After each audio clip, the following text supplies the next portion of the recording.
এক সময়ে একটি ছোট্ট গ্রাম ঘন বনে ঘেরা স্যাম নামে একটি ছোট্ট ছেলে বাস করত। স্যাম দুঃসাহসিক ছিল, সর্বদা জঙ্গলে ঘোরাঘুরি করত, জাদুকরী প্রাণীর স্বপ্ন দেখত। এক রৌদ্রোজ্জ্বল বিকেলে স্বাভাবিকের চেয়ে গভীর জঙ্গলে ঘোরাঘুরি করার সময় তিনি হোঁচট খেয়ে পড়ে যান। স্যাম স্তব্ধ হয়ে গেলেন। জঙ্গলের ভিতর বাঘ বসেছিলেন। বাঘ তার উপস্থিতি টের পেয়ে মাথা তুলে কৌতূহলী চোখে স্যামের দিকে তাকাল। ভয়ের পরিবর্তে স্যাম একটি সম্পর্কের কথা অনুভব করেছিল।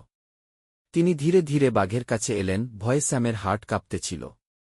স্যামের আশ্চর্যের জন্য বাঘটি গর্জন করেনি বা আক্রমণ করেনি। একটি অঙ্গভঙ্গি স্যাম তার দাদির কাছ থেকে শিখেছিল, স্যাম বাঘকে বিশ্বাসের ইঙ্গিত দেয়া। সাহস করে স্যাম বাঘকে বলল, হাই, আমি স্যাম।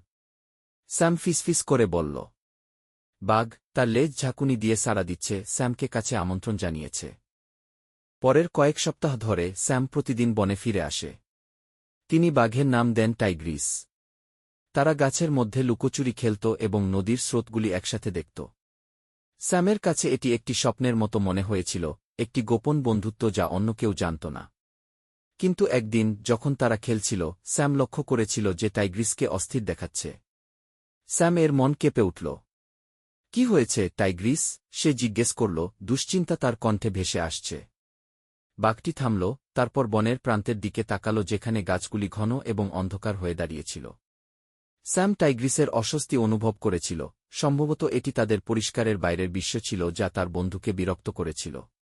সাহায্য করার জন্য স্যাম সিদ্ধান্ত নিয়েছে যে তারা একসাথে বন ঘুরে ঘুরে দেখবে। তারা যত গভীরে গেল, গাছগুলি আরও ঘন হয়ে উঠল, ছায়াগুলি তাদের চারপাশে নেচে উঠল এবং বাতাস ভারী হয়ে উঠল। হঠাৎ তারা অনেক দূরের শব্দ শুনতে পেল, শৃঙ্খল ধাক্কাধাক্কি আর পুরুষের চিৎকার। স্যামের হৃদয় ছটফট করে। আমাদের ফিরে যেতে হবে টাইগ্রিস, স্যাম বললেন। কিন্তু টাইগ্রিস দৃঢ়ভাবে দাঁড়িয়ে রইল, তার গলায় একটা ক্ষীণ গর্জন। স্যাম বুঝতে পেরেছিল যে টাইগ্রিস ভয় পায় না, সে সাহসী ছিল।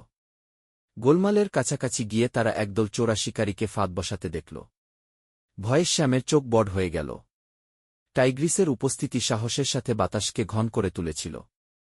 আমরা আপনাদের আঘাত করতে দিতে পারি না, স্যাম ফিসফিস করে বলল। সেই মুহূর্তে স্যামের মনে একটি ধারণা জন্মেছিল।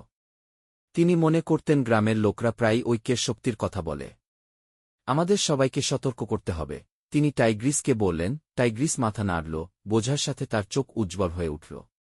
একসাথে তারা গ্রামে ফিরে আসে, স্যাম সাহায্যের জন্য চিৎকার করে। প্রথমে সন্দিহান গ্রামবাসীরা তাকে অনুসরণ করে জঙ্গলে। টাইগ্রিসকে দেখে তাদের ভয় বিস্ময়ে পরিণত হল।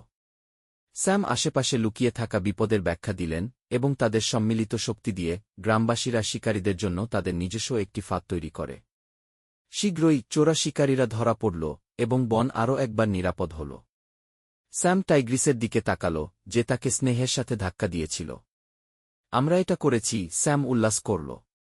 সেই দিন থেকে স্যাম এবং টাইগ্রিস কেবল বন্ধু ছিলেন না, তারা বনের রক্ষক, একটি জাদুকরী বন্ধনের অভিভাবক যা চিরকাল স্থায়ী হবে।